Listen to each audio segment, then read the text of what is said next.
Welcome to Changing the Sales Game podcast on webtalkradio.net. I'm your host, Connie Whitman. Thanks for tuning in today. Now, every week as you tune in, I know you have to feel my passion and energy for changing that word of sales to something that's a little bit more positive. So to help you on this mindset shift, please go and take my free gift, which is my free communication style assessment. You get a report showing your superpowers and you get a report showing your blind spot. Kind of important. So just go to my website, whitmanassociates.com/ and then CSA for communication style assessment, my gift to you. So my motivational quote today is by Erica Jong. She happens to be a writer, and her quote says, "What is the fatal charm of Italy? What do we find there that can be found nowhere else? I believe it is a certain permission to be human, which other places, other countries lost long ago." So it's interesting, as I was preparing for the show and I reflected on my own personal Italian heritage and, my huge family, I'm blessed to be part of this amazing family, but there's something that allows me, I think in my upbringing, that helps me to naturally feel like the people I meet, whether it's personally or professionally, they just easily become part of my personal family. And as I think about it, I wonder what my dad experienced living in Italy. He came here when he was about 19 years old, and the values that he learned from being in this different land, this different culture, versus the United States.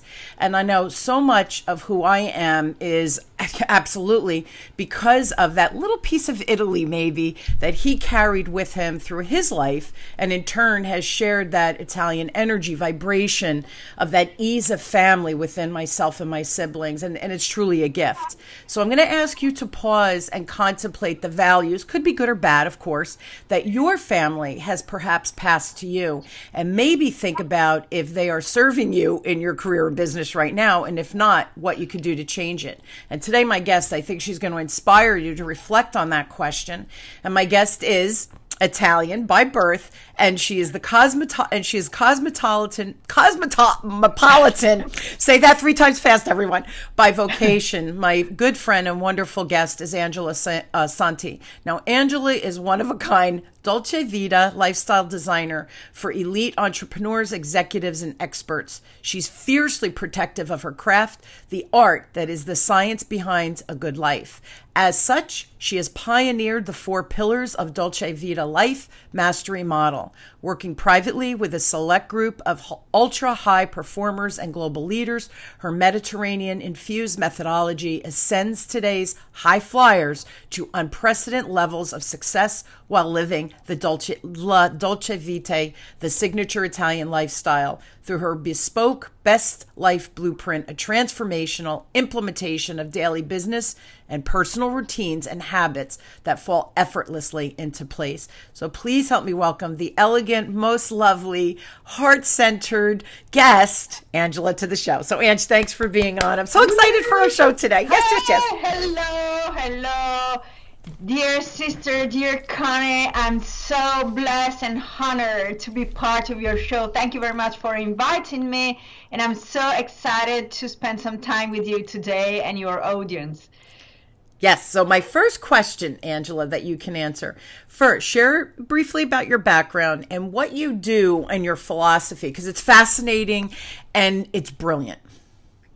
Okay, so I have a double background. It's part of my background is humanistic, as I have this humanistic university degree in English and American literature, guess what, and linguistics, and I've always loved to know about people, about the human part and whatever is human and has to do with the human beings.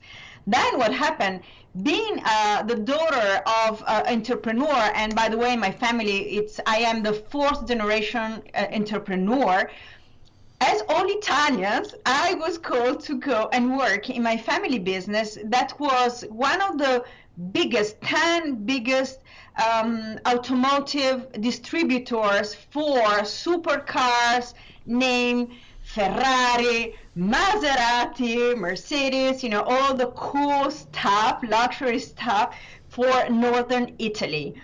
And so at the time, what happens is that the family says, so your role is, since you're a woman and since you are so passionate about the human beings and the human side of things, is HR and organizational development. So I made my way there, like skills assessment, no skills assessment there. It's like, you're a woman or a man, and you are in charge. It was the time, Ange, it was the time, right? Yes, yeah. It was the time. Yeah, it was almost 30 years ago. Sure.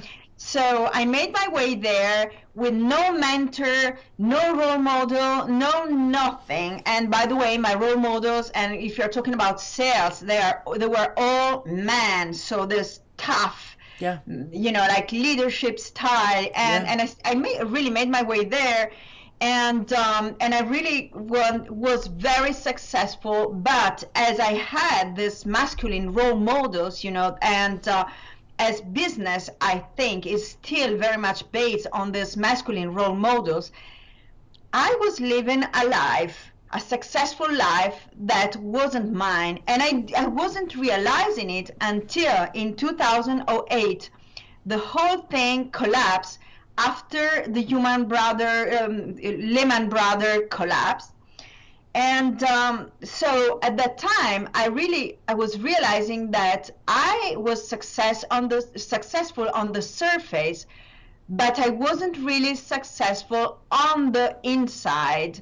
And I wasn't living according to who I was, because I was chasing these models, Yeah. So what I did is I just started, I left the whole thing, and I started from scratch my own business. And I decided that this business was to be much more closer to my values, to my way of life, to what I was before going into corporate, and this made me, something that I really would like to stop and think about is how much is the environment making us, conditioning and making us behave in a way that really doesn't belong to us. And how much naturally empowered we are if we are not really conditioned by those environments. So I made my way in the consulting world, and it was 2009, 2010. And I started working as a management consultant for HR and organizational development. And I decided then to change again in 2016, where after having a successful business, I was having again a life that wasn't mine. I was commuting all the time, traveling all over Italy, and I was very passionate. I was so passionate that I wasn't really realizing that I was exhausted, And again, I realized that I was exhausted only when I stopped. So my story, is a story of pushing it to the max and then stopping and realizing something, and when I stopped and just, thought about it, and then I made the big changes. And then the second big change was working online, pioneering, which was something really pioneer here in Italy in 2016. And 1 year ago, I decided to go international because, we have no boundaries. And then I was very inspired to work, especially with Americans that are so workaholic. They are even more workaholic than the most workaholic Italians. Absolutely. And I really I love the quotation that you shared, about being human. So we give ourselves permission to be human. We give ourselves permission to let go whenever, it's time to let go, which is something that in my international life I've never found anywhere, or maybe just Yeah, it's fascinating. So you said a couple of things in there that I really want people to hear what you said. First of all, that corporate life. And listen, I came up through the corporate life. I have wonderful friends who are still in the corporate life, and there's nothing wrong with the corporate life, right? That's that. But here's the caveat that I want just people to think about, whether you're a business owner or work for a corporate client and you have a wonderful career going. That's awesome, right? We have to be happy at what we do.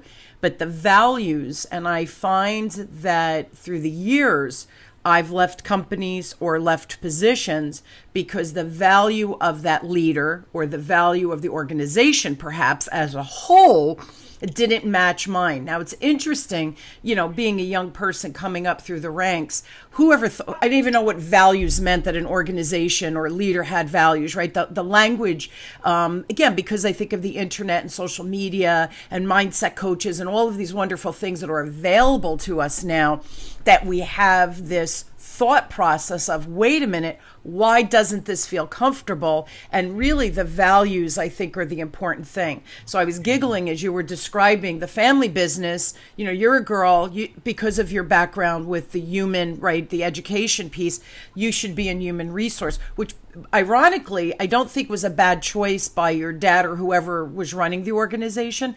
That was a good choice because you did have those innate skills. But I don't think there was a thought process of her education. No. It was just like, this is the position, this is your background, go and do it. So I think we're so much more educated now because of the social media, internet, and tools that are available internationally, because boundaries, again, with COVID, boundaries are pretty much gone, right? So I'm international now as well. Whoever would have thought, right, that I would be having a show with some cool chick from Italy, right? So all of business has changed 100%, absolutely. The other thing that fascinates me with what you said is that when you push, and then when you stopped, you felt the exhaustion. When you're pushing, and trust me, I know that feeling, when we're pushing so hard, we're not pausing to think about our own health, our own situation, our own business, because you're just in go mode. And I heard a quote recently in a networking event, and it's really stuck with me, Angela, where whoever the person was, they said, you need to slow down to speed up. And I know you believe that too, and it's really important. Hard to do. So, and the other thing you said that made me giggle is, as you're dealing with more and more Americans, we only have go mode. Very hard for us to slow down. We get our 2 weeks vacation a year, where, people from Europe, they'll take a month off to travel. That's unheard of in the United States. So I think it's really cool that you're bringing your philosophy, because you're freaking successful, right? But you're bringing that philosophy of hold. You don't have to go 3,000 miles an hour. So my next question is, and in the intro I shared with it, what is the Dolce Vita lifestyle? Because this is important, and I love it. I just love it. So the Dolce Vita lifestyle is a signature Italian lifestyle, and it's something that it's really innate in us. It's in our DNA, and I really had to stop and unpack it to explain it, to the word, because we just live it. So first of all, it's not like work-life balance, not at all. It's a mindset, is a way of appreciating every single moment of life, is being in the moment, is like enjoying what I call the 3F, friends, family, and fun. And for us, these 3F are a priority. So even if you're working, if you're not having fun anymore, there is something, missing somewhere, and you have to stop. And then there is always a space in our day for family and friends. Like we stop at the end of the working day, which, by the way, in Italy is very long, because we take pauses, and Italians are productive, but not as productive as the Anglo-Saxons. So we start working very early in the morning and then end, like at 7 p.m. in the evening. But then you always go out and have and enjoy an aperitif with a prosecco, with friends. And when you are with your friends, you are there. You're not thinking about your business or, what happened at the office, and you are able to detach. And it's a way, it's also the art of living, the art of surrounding oneself with beauty, but also taking care of ourselves from inside out, starting from eating the right food and the right things, etc. So these are just some examples. And later I will tell you where the Dolce Vita comes from. And from this philosophy of life, of living or lifestyle, I created my method, which is the Dolce Vita method, where Dolce Vita, meaning life, means is an acronym, and V stands for vitality, because you have to have the energy to go, wherever your goals are, and to go until the end, and you have to show up the right way every day. So your habits and routine must be built in a way that you that are energizing and not vampire of energy. Yes. And then I is inspiration. So it's a mindset thing. So being always inspired, being doing whatever you want to do, and not listening to the voices inside your head that are trying, to sabotage you or to tell you what's, a good person, a good girl, or a good boy should do, etc. So being really authentic with yourself. So T stands for techniques, which are organization, time management techniques, prioritizing, setting your goals in a certain way, and so delegating, and so on and so forth. Delegation is one of the most important things for having La Dolce Vita, because you want other people to work, to do the hard work and not you. Absolutely. And you have, you be on the strategic part. And the last one, A, means asset. And what are the biggest assets for us? That it's our skills, our capacities. So we need to have the capacity to put in place all that. So what I think is that all these 4 dimensions are like the wheels of a car, the car that is taking you to the journey to your goal. And if the wheels are not, balanced, your journey is a very uncomfortable one. Yeah. And if one of them is broken, or is, you maybe not even get to the end of your journey. Absolutely. So I love that you use the car analogy because of your family background and business with the exotic cars, right? So that's so cool. Great way to brand yourself also, but fun, because we all, most of us have a car, or at least have ridden in a car, right? So that it's understandable. And I love that analogy. Nice branding. Now I want to, so here's the next question. I love what you just said. I like what the acronym, right, of the Vita, what it stands for. Delegation, I just want to pause there, is really important. So a few months ago, I hired a virtual assistant, and she has become, and I don't even call her my VA, I call her my partner, and she giggles every time I say it. She has become my right-hand person, and her creativity, because when we first met, and this, I hope everyone listening shares this, as you hire people, you have to give them the space to bring their best self to the table.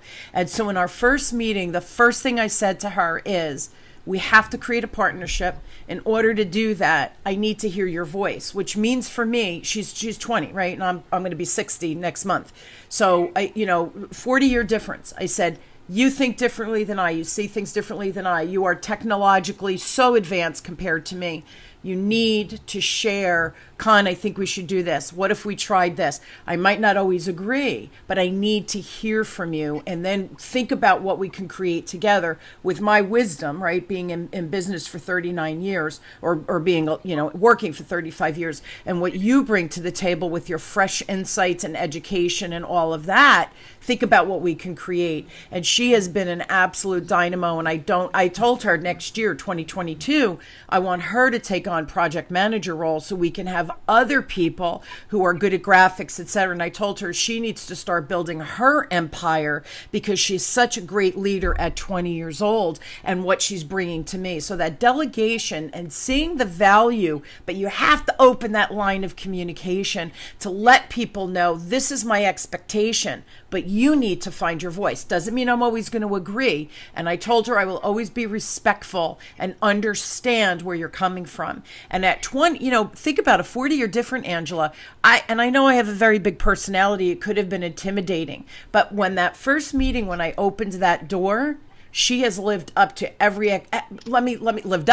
she has exceeded every expectation that I thought our relationship could be. And now she's basically working for me full time. And again, next year, I want people under her, so she'll become my project manager. She's brilliant, but we have to give people that chance, right? We have to allow them to bring their zone of genius to us. So I just wanted to comment, not only is your time and organizational skills are important, you have to give up the reins at times. And I know business owners and leaders, I've got to do it because nobody does it like me. That's okay, because you're going to have a flat tire. You're going to be riding on a flat tire constantly, right? That's really the essence of it. So thank you for that. I just had to pause on that time management / delegation piece because I think business owners especially, but leaders, we want to be in control. You got to surrender at times, right? So really listen to what Angela said. So thank you for that. Now, my next question. Why do you think, and you and I have talked about this, but why do you think La Dolce Vita why do we need to embrace it? And why do you think we need to embrace it now more than ever with what's going on in the world? So we need to embrace it because it's really the fuel of our business. And I like to take this example. So where does La Dolce Vita comes from, this lifestyle? It comes from, not from the Fellini movie, but it comes from the Romans, the ancient Roman, in the Latin word. And the Romans built the biggest, the greatest empire in the world on La Dolce Vita, that at that time it was called otium. It was like inaction. And they were alternating action and inaction, which in Latin would be negotium, action, and inaction, otium. And inaction wasn't at all being couch potatoes, but was having a scheduling strategic time, leisure time, in order, to get inspired, in order to nourish mind, body, and soul. And it was, let's say, mandatory for them, and only, pass me this, it's not politically correct, but those who were running, inside the hamster wheel at the time weren't the free men, it were the slaves. Yeah. So we that think we are so cool because we take pride of our busyness. We are slave of our business. Yes. So the Romans have a natural, very organic way to balance active time and inactive time. And from inactive time, they got all the inspiration. Then they have the time, to let things percolate and, and maybe also to understand where they were going. Because we are so used to being busy and to run, but where we are running, are we running in the right direction? Are we running, first of all, where we want to go? And are we, I want to go back to the car metaphor, are we really driving that car, or, is it a self-driving car, or is there another pilot? We're just sitting and we think that we are driving and we're not. So it's very important to stop and to get our time back. And why now? Because I think that although many people are trying to tell us that, we go back to business, as usual, we go back to the normal, there is no normal anymore. The pandemic has left a scar of something. I mean, we have to learn from what has happened. And first of all, to me, there were so many deaths in the world that the people life has become even more precious and even more valuable. And also, like talking with friends and clients and colleagues, we just realized that, staying inside also as a metaphor, lockdown is also, to me, is a metaphor, or looking inside us. Many people, and so many people, realize how crazy was the life before and how more human it is to slow down and you can do business anyways, and to live at a different pace. So Why now and why I'm doing a Dolce Vita? Because I want to disrupt the culture of the workplace, and I want to work with leaders, because I believe that you can just make a revolution starting from the leaders that are successful, are enjoying their life, are not frustrated, and they're, and then they can teach and infuse with this mentality all their organizations. Agree, and it has to start with the top, because well, here's the thing, and I want everybody to hear this. You could change your mindset no matter what your organizational structure is, or who you're reporting to, or if you're in a business owner. Take ownership. And really, I love what you said, Angela. We have to go inside, because what is my vision for my life? Don't let an organization run it, right? So that's the first piece of the puzzle. I believe if you're in an organizational situation, our leaders, they have to stop and they have to start to look at what is the impact of their behavior on the people under them. And for me as a leader, right, in the industry, if you're not living up to your full leadership capacity, meaning learning, and here's the thing, we're human. You started with this, right? We're human and we make mistakes, and that's our humanness. And I believe that our flaws are what make us so beautiful at the same time, because our flaws are part of who we are.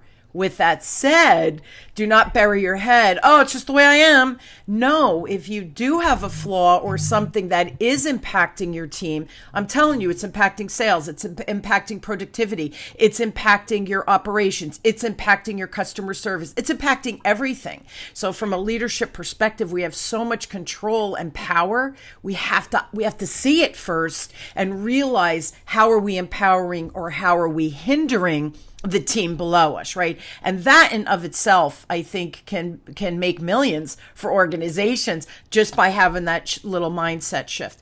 The other thing I wanted to comment on is we all have to take control of our own crap, right? So you have to make a decision. Is the organization, is my business, are they meeting the values of me right here, right now, right? Me as a 60-year-old person. My business has evolved and shifted. When my kids were little, I controlled it a certain way or allowed certain things. Then when my kids were bigger, I gave up the reins and I expanded. Now I'm in full expansion mode at 60, because my kids don't need me. They need me, but not need me like they did when they were little, right? So really have to look at your life, your own expectations, and what your values are, because if you don't stop and pause, you'll never see the opportunities that are right in front of you. And I just want one more thing, Angela. I have been, not victim, because I don't like that word, but I have had my nose to the grindstone for so much of my life. And by the way, I think that's part of that Italian culture that my dad brought here. Hard work, hard work, hard work. And I've adopted that for sure. My husband and kids say they don't know anybody who works as hard as me. I don't know if that's true. That's what they say to me. But here's the thing. When you're working hard and your nose is on the grindstone, you're looking down. And I really, again, I'm going to go back to that quote, slow down to speed up. How many opportunities have I missed because my nose was to the grindstone, instead of looking up and enjoying life, or hearing conversations, or being part of a calmer situation versus work, work, work? What opportunities have I missed? So again, I think that La Dolce Vita kind of perspective, I think it's truly crucial right now. Yeah, I totally agree. And it's true, Italians tend to work, work, work. But also when it's not work, we know how to enjoy. And I think that I've noticed is very different from the Americans, is that when you are outside enjoying, it's not always on purpose. Like I go play golf because I want to go play golf. It's not because probably I meet somebody there who can be useful for that. And it's by chance that the best opportunities are coming. And when we're just, like putting our blinders on like horses, and going down, yes, looking down. It's true. We don't see and we don't get so many opportunities that are out there, and we don't see them because we are too concentrated in being super focused. So focus is right, but sometimes focus is wrong. That goes back to the action in action. Yes. Right? We need both in our life. So yeah, working hard, and you said it before too, people who think they're busy think they're productive. That's not the case. People who are busy are not always successful. They're the dog chasing their tail. They're on the hamster wheel. They have the flat tire, right? They're not going anywhere because they're driving on a flat tire. My last question, we're almost out of time, but give some tips for anybody listening, again, whether they're working for an organization, they are a leader at an organization, or they are a business owner themselves, right? How can we bring more of this Dolce Vita into our daily lives? Like, what would be your daily lives routines, right? What are some actionable tips? Well, so the first thing to me is to prioritize, I would say, pleasure. So the Dolce Vita, which means, first of all, looking at your schedule and check out if you have at least 15 minutes every day to enjoy something.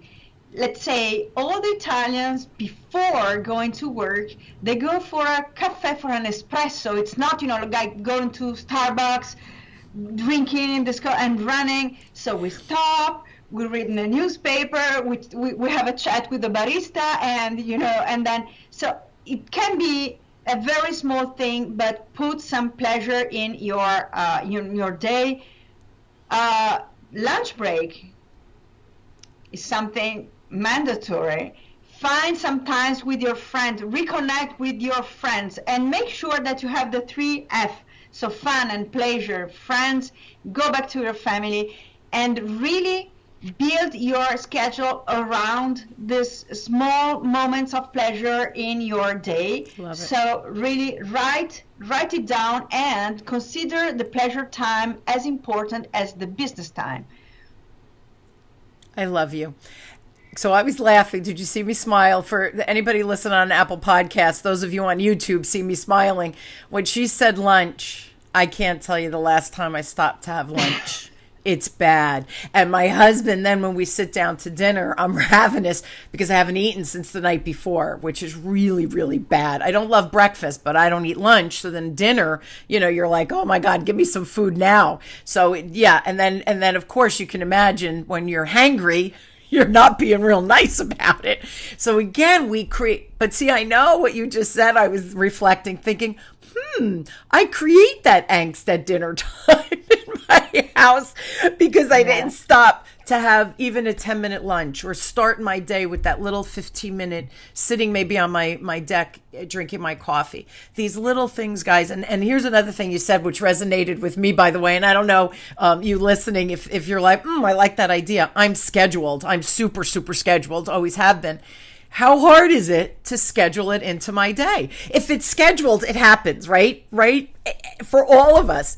I love that tip. I am going to go back to my calendar and start to add those in across the board, especially now that we're ending the year for 2022. I'm going to start really putting those 20 minutes for lunch, even 30 minutes for lunch to just unplug. Because again, we have to look up, slow down to speed up, right? It's the same concept. So Angela, I love you, my friend. I'm so excited that we met. Yeah, I just love it. And I will come to Italy and visit you, again, once I'm more comfortable with the whole travel thing right now. Yeah. But yeah, I just love, and I love the La Vita Dolce life. I think it's really important. And leaders out there, I can't recommend Angela enough. If you're struggling and you're kind of like you're throwing your hands up in the air going, I don't know what to do, have a conversation. So here's Angela's contact info. Please go to her website, see all the cool things she's up to. It's angelasanti.it, IT for Italy. So, and Santi is SANTI.it. And then her email, if you have questions, please email her directly at Angela@AngelaSanti, again, .it. IT for Italy. And also she does have a free offer. Just email her. Tell her you're interested, and she will send you the free gift or have time, schedule time, whatever her free is. But she does have a little freebie for everybody that is interested. So if this has resonated with you in any way, please email Angela at angelasanti.it. Okay. And thank you so much for being on. I just love our time together, and I'm so happy that you're part of, again, my personal family. People that meet me, that when we connect and we feel that synergy, I tease and I go, okay, you're stuck with me now. So Angela knows she's stuck with me now. So I hope that's okay. But yeah, you're in my orbit. I love you. I love what you stand for. And I think leaders and business owners, I think your philosophy is just so spot on and easy to understand, and the tools that you'll provide. We all need a roadmap. And again, I'm just going back to the car, right? Make sure your wheels are all in balance, that you have air in your tires, but you need your GPS. So Angela helps you with all of that to make sure that you're on your road to success in the fastest, easiest, and again, the most fun way that we can travel. So thank you so much. I'm envisioning a Ferrari personally on my road trip. I love you, my friend. Thank you. I love being here. Thank you very much for the time that we spent together. I'm honored, and I'm waiting for you in Italy, and for everybody that is listening. Why not? Why not? Why not? We could all do a road trip, right, from America to Italy and have some fun. So yes, Ange, thank you. We could. An idea might have been birthed on this show. So thank you for that. And you guys, I hope you will join me weekly as we question, build, and discover together how being a heart-centered, and I'm going to just put the word leader out there, right, really can create success that you can't even see, because we have so many blind spots. So lift your head up, live that little Dolce Vita lifestyle, reach out to Angela, comment to me if you have questions as well. But I just love that you're tuning in every week. And I wish you all just an amazing week, and take Angela's, that one little tip, guys. Apply it into your calendar, maybe first thing in the morning. Take that 5-10 minutes, have your coffee or tea or whatever it is leisurely. Schedule your 15 to 30 minute lunch if you can't take a full hour, and make time for your friends. And I am not really good at that as well. So again, Connie's taking some of the lessons learned here today. Always willing to learn. Thank you all for joining me. I truly am honored to have you on this journey with me. You inspire me. My guests inspire me. And I just love doing the show. I hope you always find value in the content. Thanks again, and I'll see you all next week. Have a wonderful week, everyone. Ciao. Ciao, Bella. Thanks for tuning in to Changing the Sales Game podcast with me, your host, Connie Whitman, on webtalkradio.net. Be sure to subscribe so that you don't miss a single episode. And while you're at it, please leave a rating and review and share it with your friends. Tune in every week for more exciting insights and strategies on increasing your business's ROI. And always remember, lead with heart and your sales will follow.